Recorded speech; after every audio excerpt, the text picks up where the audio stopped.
고난주간 셋째 날입니다. 오늘 저와 여러분이 함께 묵상할 말씀은 요한복음서 12장 1절에서 8절 말씀, 13장 21절에서 30절 말씀입니다. 먼저 요한복음서 12장 말씀을 읽어드리겠습니다. 6월절 엿새 전에 예수께서 베다니에 가셨다. 그곳은 예수께서 죽은 사람 가운데 살리신 나사로가 사는 곳이다. 거기서 예수를 위하여 잔치를 베풀었는데 마르다는 시중을 들고 있었고 나사로는 식탁에서 예수와 함께 음식을 먹고 있는 사람 가운데 끼어 있었다. 그때 마리아가 매우 값진 순나드 향유 한 근을 가져다가 예수의 발에 붓고 자기 머리털로 그 발을 닦았다. 온 집안에 향유 냄새가 가득 찼다. 예수의 제자 가운데 하나이며 장차 예수를 넘겨줄 가룟 유다가 말하였다. 이 향유를 300데나리온에 팔아서 가난한 사람들에게 주지 않고 왜 이렇게 낭비하는가? 그가 이렇게 말한 것은 가난한 사람을 생각해서가 아니다. 그는 도둑이어서 돈자루를 맡아 가지고 있으면서 거기에 든 것을 훔쳐내곤 하였기 때문이다. 예수께서 말씀하셨다. 그대로 두어라. 그는 나의 장산날에 쓰려고 간직한 것을 쓴 것이다. 가난한 사람들은 언제나 너와 함께 있지만 나는 언제나 너희와 함께 있는 것이 아니다.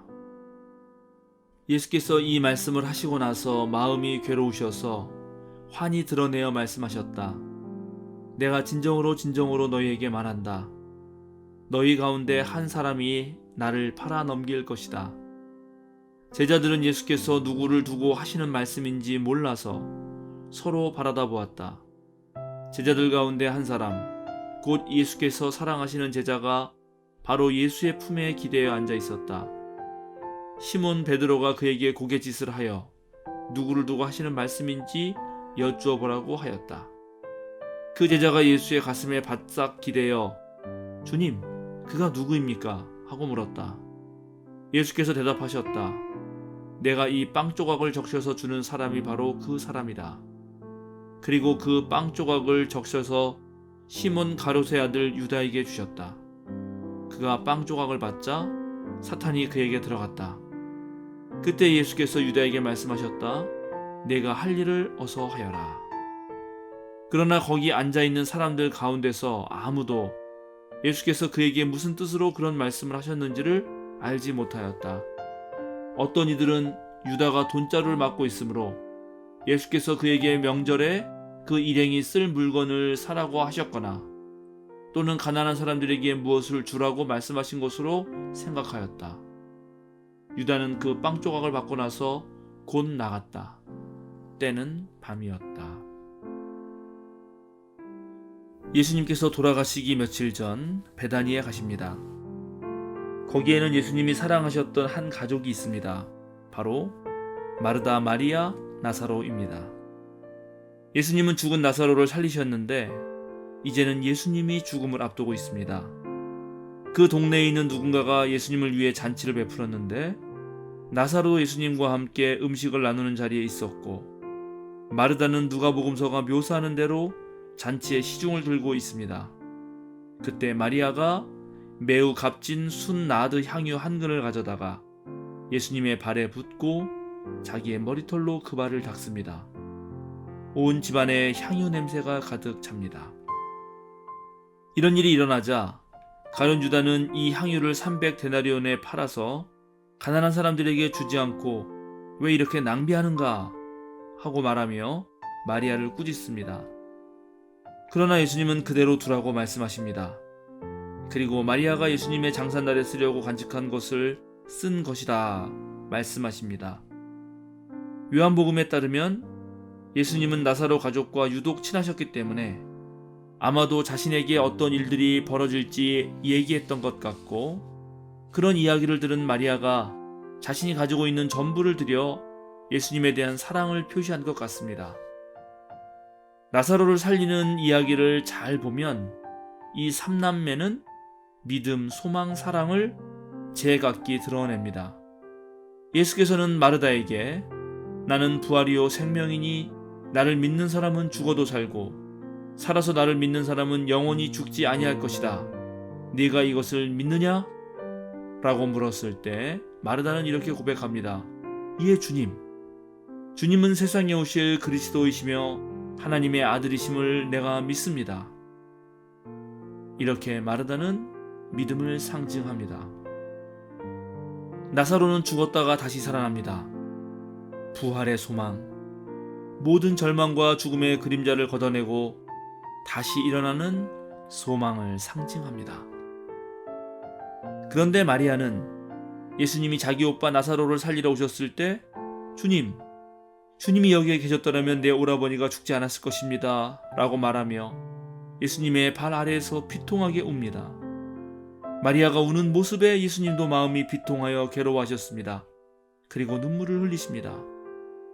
마리아는 예수님의 눈물을 자아낸 사랑의 여인이었습니다. 사랑은 모든 것을 뛰어넘는 힘이 있습니다. 유다는 나드 향유 한 근의 값어치를 생각하지만 마리아에게는 그것이 중요한 것이 아닙니다. 유다는 가난한 사람을 언급하지만 예수님 또한 마리아의 사랑 속에서 지금 중요한 것이 무엇인지 다시 생각해 볼 것을 말하고 있습니다. 사랑은 모든 교환 가치를 넘어서는 것이며 수많은 사람들 중에서 온전히 한 사람에게만 향하게 하는 것입니다. 오늘 마리아는 예수님의 죽음을 앞두고 자신의 사랑을 온전히 드러내었고 예수님은 그것을 인정해 주었습니다. 한편 마리아를 나무랐던 유다는 사탄의 유혹에 넘어가 예수를 팔아넘기는 사람이 됩니다. 요한복음서는 마리아의 이야기와 유다를 계속 함께 언급함으로써 사랑과 배신이라는 두 가지 인생의 가장 극적이며 서로 대립되는 것을 엮어놓습니다.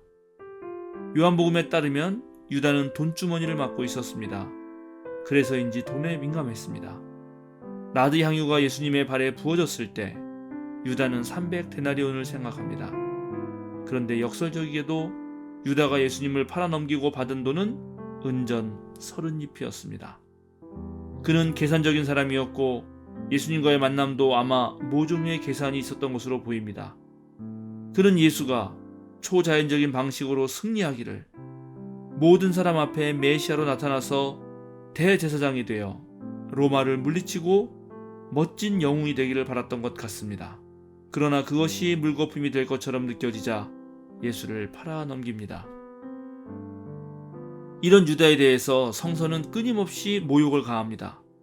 유다에게 사탄이 들어갔다고 표현하고 사도행전의 경우는 그가 거꾸러져서 배가 터지고 창자가 쏟아져 땅을 피로 물들였다고 전하기도 합니다. 어쩌면 스승을 배반한 제자에게 마땅히 돌아가야 할 모욕일지도 모르겠습니다. 그런데 인생을 살다 보면 나를 믿고 따라주고 나를 사랑해주는 사람이 있는가 하면 나를 미워하고 나를 배신하는 사람이 있습니다. 정말 믿었던 사람이었는데 그 사람으로부터 배신을 당하면 그 충격은 정말 매우 오래 갑니다. 배신자에 대한 분노와 미움의 감정은 쉽게 가라앉지 않습니다. 배신의 강도가 심하면 심할수록 배신자에 대한 분노 또한 큽니다. 그래서 성경은 유다에 대해서 나쁜 점들만 묘사하고 있는 듯 보입니다. 그런데 오늘 우리가 읽은 요한복음서는 이런 배신자도 품어야 한다고 말하는 것처럼 보입니다. 예수님이 제자들의 발을 씻었을 때 그 자리에 유다가 있었습니다. 제자들과 마지막 식사를 나눌 때에도 유다는 참여합니다. 예수님은 특별히 유다를 언급하면서 가장 먼저 유다에게 빵 조각을 포도주에 적시어 건넵니다. 그리고 말씀하십니다. 어서 가서 네가 하려던 일을 하거라. 예수님은 모든 것을 알고 계시는 것처럼 말합니다.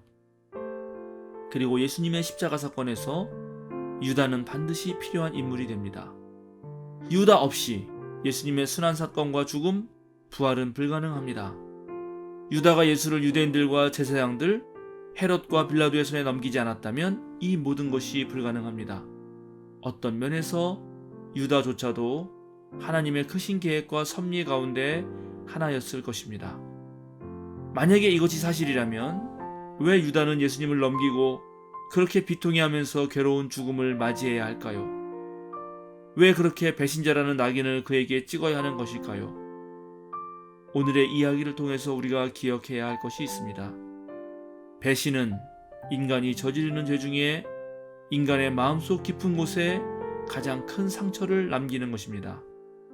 그러나 이 배신은 동시에 사랑과 구원의 이야기와 긴밀하게 얽혀 있습니다. 누구를 배신하고 배신당하는 경험은 끔찍한 것입니다. 그러나 하나님께서는 이런 배신에도 불구하고 그분의 사랑을 빚으시며 그 사랑을 흘러 넘치게 하실 수 있다는 사실을 오늘 본문을 통해서 우리는 깨닫게 됩니다. 유다의 배신 없이 십자가는 없습니다. 그런데 십자가에서 우리는 하나님의 사랑을 봅니다. 여기에는 놀라운 역설이 있습니다. 배신이 있는 곳에 여전히 사랑이 있다는 것입니다.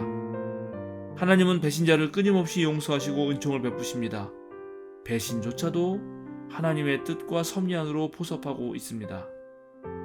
오늘 하루 우리가 도저히 이해하고 납득하기 어려운 깊은 상처에서도 그보다 더 깊고 넓은 하나님의 사랑과 섭리가 있다는 사실을 기억하시기 바랍니다.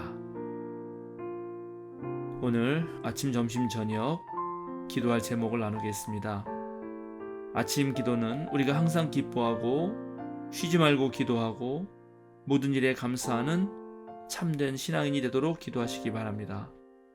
한낮 기도는 우리 생명사랑교회의 5개 부서와 5개의 신도회 그리고 청년회와 청년부를 위하여 부서활동과 자치회 활동이 더욱 활성화돼서 우리 교회가 하나님 나라의 사역을 잘 감당하고 이 세상에서 소금과 빛이 되는 교회가 되도록 기도해 주시기 바랍니다.